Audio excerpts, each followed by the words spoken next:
Good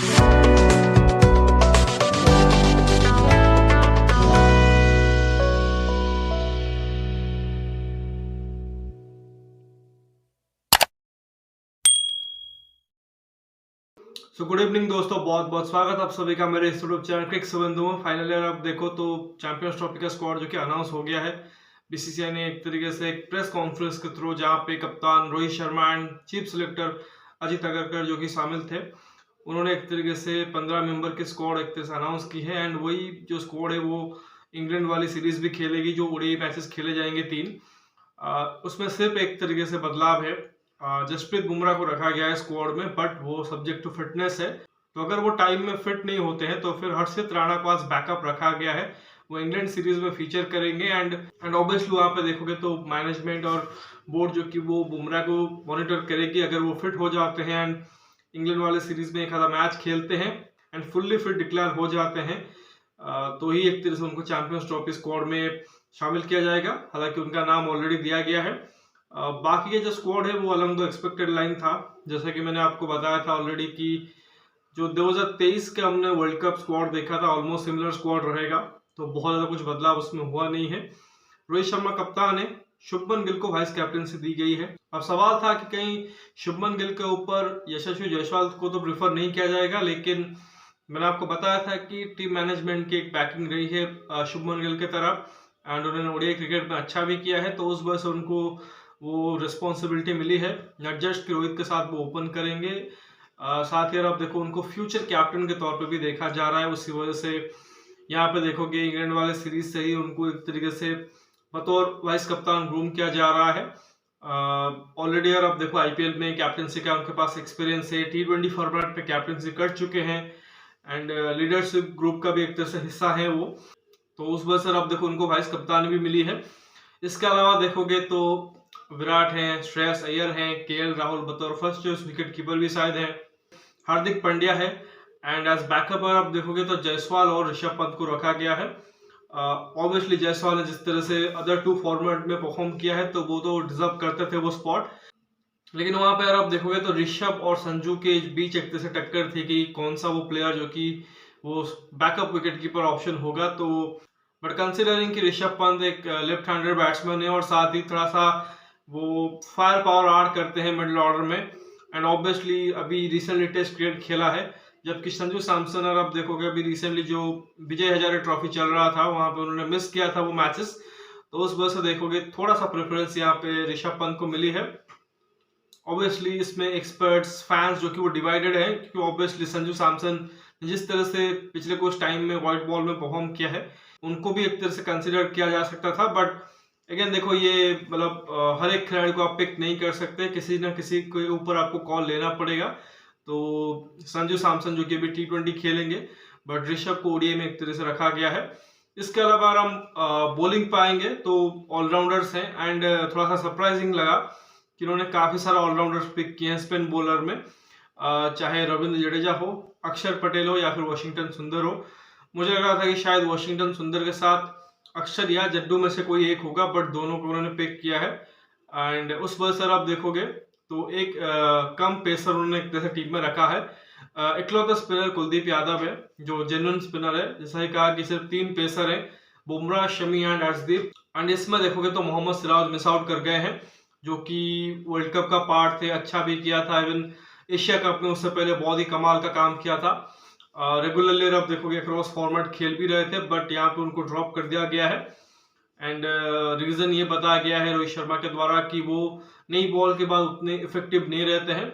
and obviously जिस तरह से हमने उनको हॉट एंड कोल्ड देखा था बीजीटी में, तो कहीं ना कहीं उनको रेस्ट करने की एक तरह से मांग हो रही थी। बट चैंपियंस ट्रॉफी स्क्वाड में अगर वो नहीं फीचर करेंगे तो फिर डेफिनेटली वो ड्रॉप हुए हैं, यही हम मानेंगे।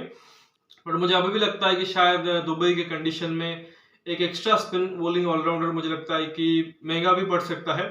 जब दुबई में 2021 में भी T20 वर्ल्ड कप हुआ था तो ओरिजिनल स्क्वाड में आप देखोगे 5-5 स्पिनर रखे हुए थे एंड सिर्फ 3 पेसर रखे हुए थे उस टाइम पे भी। हालांकि आखिर में जाते जाते उन्होंने यही किया था कि एक स्पिनर को रिजर्व में ले गए थे एंड वहां से एक एक्स्ट्रा पेसर जो कि मेन स्क्वाड में ऐड कर दिया था। तो आई थिंक हो सकता है कि वहां पर कंडीशन स्पिन फ्रेंडली ना हो तो फिर ये बैकफायर भी कर सकता है। But clearly I think team India की जो सोच I think T20 world cup में भी रही थी और यहाँ पे भी वो दिख रहा है कि थोड़ा सा बैटिंग हेवी करना चाह रहे हैं कि नंबर 7 नंबर 8 तक एक जैसे बैटिंग रहे। ऑब्वियसली टॉप 6 में तो आपके बैटर्स ही रहेंगे, जिसमें हार्दिक पांड्या बतौर ऑलराउंडर खेलेंगे नंबर 6 पे, बट उसके बाद भी चाहते हैं कि इधर अक्षर जडेजा या फिर अक्षर सुंदर या फिर जडेजा सुंदर, ये एक तरह से कॉम्बिनेशन रहे। तो बॉलिंग को हल्का सा वो वीकेंड कर रहे हैं, जिससे कि अगर आप देखोगे जो मिडल ओवर्स है वहां पे उतना इफेक्टिव नहीं हो पाएगी हमारी बॉलिंग, क्योंकि हार्दिक पांड्या बतौर थर्ड सीमर खेलेंगे एंड आपके पास सिर्फ एक कुलदीप यादव का चॉइस रहेगा, जिसको कि आप मिडल ओवर्स में बतौर विकेट टेकर एक तरह से यूज करोगे। तो आई थिंक ये कुछ एक तरह से कॉम्बिनेशन बन रही है अभी, एंड इंटरेस्टिंग होगा किस तरह से हर्षित राणा को क्या ये अपॉर्चुनिटी देते हैं कि नहीं, क्योंकि अगर आप उनको सोच रहे हो बतौर बैकअप, क्योंकि अभी जसप्रीत बुमराह की इंजरी के बारे में पता नहीं है। मोहम्मद शमी आप देखोगे इंटरनेशनल क्रिकेट में फर्स्ट टाइम रिटर्न करेंगे ऑलमोस्ट 1 साल बाद, वो भी T20 के साथ स्टार्ट करेंगे। आई थिंक आप चाहोगे कि जिस किसी को भी आप प्रिपेयर कर रहे हो बिफोर द कैंपेन स्टार्ट, तो उसके पास थोड़ा बहुत एक्सपीरियंस जरूर हो। सो आई एम लुकिंग फॉरवर्ड कि क्या ये हर्षित राणा को T20 और ओडीआई मैचेस खिलाएंगे कि नहीं, या फिर सिर्फ उनको बतौर बैकअप ही रखा जाएगा। आई थिंक खिलाना जरूरी है, क्योंकि हमने वही चीज देखा कि डायरेक्टली जब जो पेसर है, चाहे हर्षित राणा हो या प्रसिद्ध कृष्णा हो, जो कोई भी वहां पे गया डायरेक्टली खेलने, उसके लिए दिक्कत जरूर रही। तो आपको वो मैच प्रैक्टिस होना जरूरी है।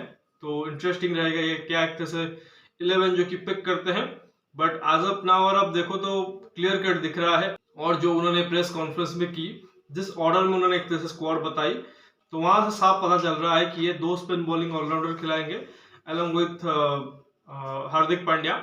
तो वो कॉम्बिनेशन आई थिंक अक्षर जडेजा हो सकते हैं, अक्षर सुंदर भी हो सकते हैं, क्योंकि उन्होंने रविंद्र जडेजा का नाम बिल्कुल आखिर में लिया है।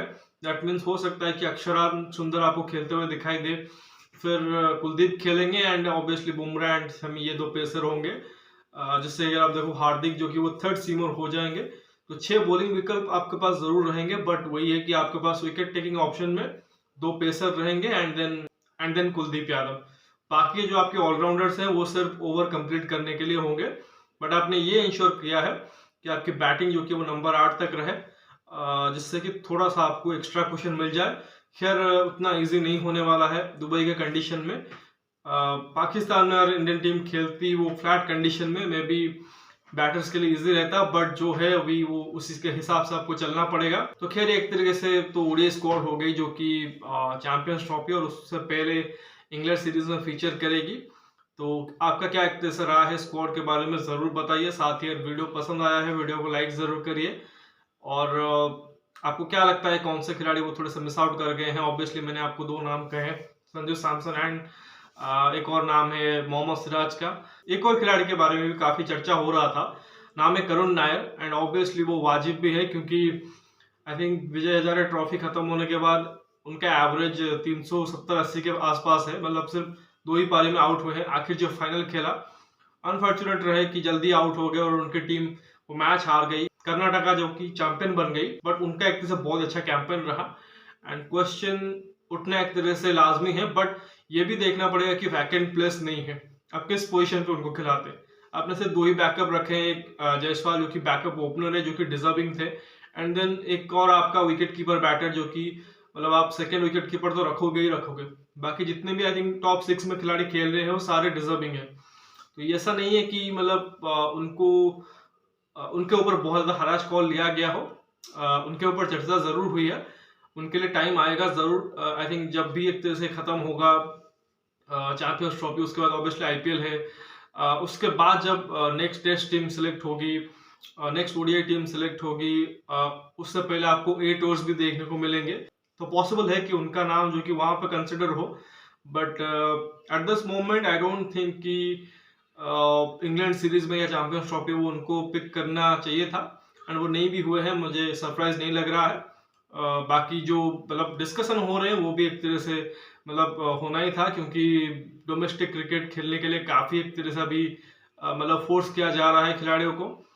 गाइडलाइन भी आ चुके हैं कि आपको डोमेस्टिक खेलना ही पड़ेगा। तो ऐसे में अगर आप डोमेस्टिक परफॉर्मेंस को वैल्यू नहीं दोगे तो फिर मतलब उसका कोई मतलब नहीं रहेगा। खैर जो भी एक तरह से आपका फीडबैक वो जरूर दीजिए। बाकी नोटिफिकेशन की घंटी दबा लीजिए ताकि हर एक वीडियो की अपडेट आपको टाइम पे मिलती रहे। मिलते हैं अगले वीडियो में, तब तक धन्यवाद। जय हिंद।